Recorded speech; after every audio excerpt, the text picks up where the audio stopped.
नमस्कार दोस्तों, जय माता रानी की। दोस्तों, ऐसा कहा जाता है कि मौनी अमावस्या के दिन गंगा जल अमृत में बदल जाता है। हिंदू धर्मशास्त्रों में अमावस्या तिथि बहुत ही विशेष मानी गई है। इसमें भी मौनी अमावस्या बहुत ही पावन मानी गई है।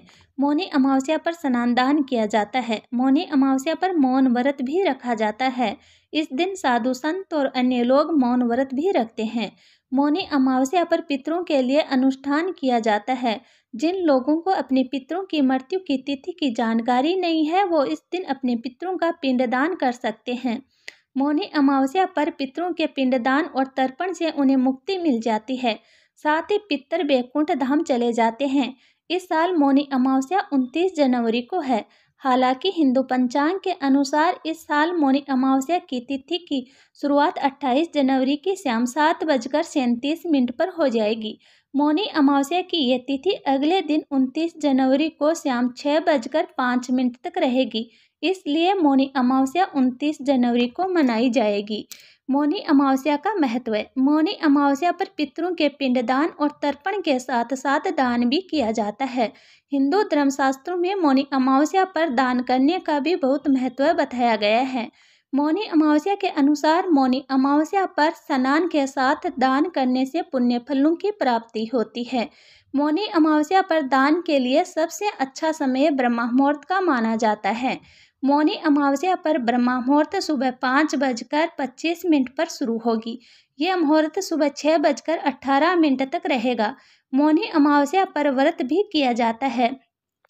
मौनी अमावस्या का व्रत करने से आत्म स्वयं शांति और मोक्ष प्राप्त होता है। शास्त्रों में कहा गया है कि मौनी अमावस्या का व्रत करने से समाज में मान सम्मान बढ़ता है। दोस्तों, चलिए अब जानते हैं कि इस दिन मौन व्रत क्यों रखा जाता है। मौनी अमावस्या पर मौन व्रत भी रखा जाता है। इस दिन लोग आत्म स्वयं और मानसिक शांति के लिए मौन व्रत करते हैं। साधु संत इस दिन मौन व्रत रखते हैं क्योंकि मौन मन को कंट्रोल में रखने और ध्यान में एकाग्रचित का सबसे सटीक माध्यम है। शास्त्रों के अनुसार मौन व्रत से व्यक्ति आध्यात्मिक उन्नति प्राप्त करता है। इस साल की मौनी अमावस्या बहुत ही विशेष है। भगवान सूर्य इस समय मकर राशि में गोचर कर रहे हैं। वहीं 29 तारीख को चंद्रमा भी मकर राशि में गोचर करेंगे। गुरु पंचम भाव में विराजमान है। ऐसे में एक उत्तम स्थिति बन रही है। इस दिन सिद्धि योग का भी निर्माण हो रहा है। महाकुंभ में इस दिन अमृत स्नान किया जाएगा। इस वजह से इस साल की मौनी अमावस्या बहुत ही विशेष रहेगी। इस दिन अगर आप व्रत रख रहे हैं तो प्रांत उठकर सबसे पहले स्नान करें और फिर भगवान विष्णु और भगवान शिव की पूजा करें। साथ ही मौनी अमावस्या की व्रत कथा सुने। पुरानी कथाओं के अनुसार मौनी अमावस्या के दिन मनु ऋषि का जन्म हुआ था। इस दिन मौन व्रत कर विधिवत श्री हरि भगवान विष्णु की पूजा अर्चना करने से मुनि पद की प्राप्ति होती है। सनातन धर्म में अमावस्या तिथि का विशेष महत्व है। शास्त्रों के अनुसार जब सूर्य और चंद्रमा के बीच का अंतर शून्य हो जाता है तो अमावस्या तिथि का योग बनता है। धार्मिक मान्यताओं के अनुसार अमावस्या की तिथि भगवान विष्णु को अत्यंत प्रिय है।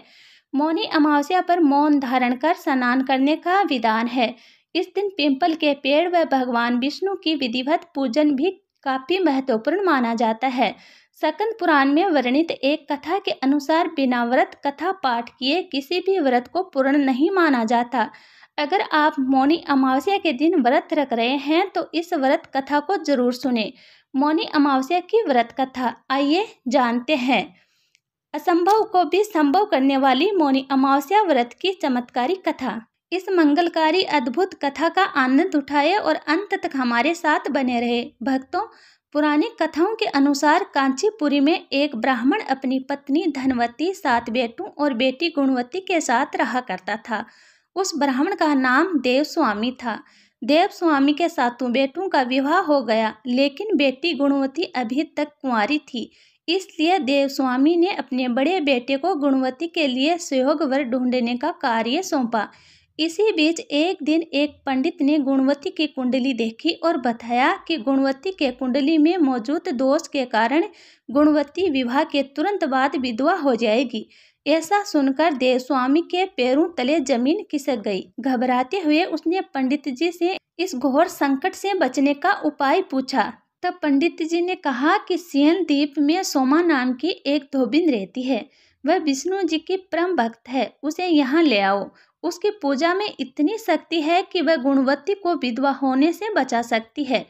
पंडित के कहने पर देवस्वामी का छोटा बेटा और गुणवती स्वयं सोमा को लाने के लिए निकल पड़े। रास्ते में सागर पार करने के बाद थके हारे दोनों भाई बहन एक पेड़ के नीचे आराम करने लगे। उस पेड़ पर एक गिर्द का घोंसला भी था। उस घोंसले में गिर्द के बच्चे थे जो गुणवती और उसके भाई की बातों को सुन रहे थे। जब गिर्द ने अपने बच्चों को खाना खिलाने की कोशिश की तो वह बच्चे खाना खाने से मना करते हुए बोले कि पहले इन इंसानों की मदद कीजिए, तभी हम खाना खाएंगे। अपने बच्चों की जिद मानकर उस गिर्द ने गुणवती और उसके भाई को सियल तक पहुंचा दिया, जहां धोबिन सोमा का घर था। अब दोनों भाई बहन सोमा को खुश करने के लिए तरकीबें सोचते रहे। हर सुबह दोनों भाई बहन सोमा को प्रसन्न करने के लिए उसका घर साफ करके घर की लिपापोती करने लगे। जब सोमा ने अपनी बहू से इस बारे में पूछा तो उसकी बहू ने उसे झूठ बोला कि घर की साफ सफाई बहुएं स्वयं करती है। किंतु सोमा भी अत्यंत चतुर थी। उसने अगली सुबह जल्दी उठकर गुणवती और उसके भाई को साफ सफाई करते हुए देख लिया।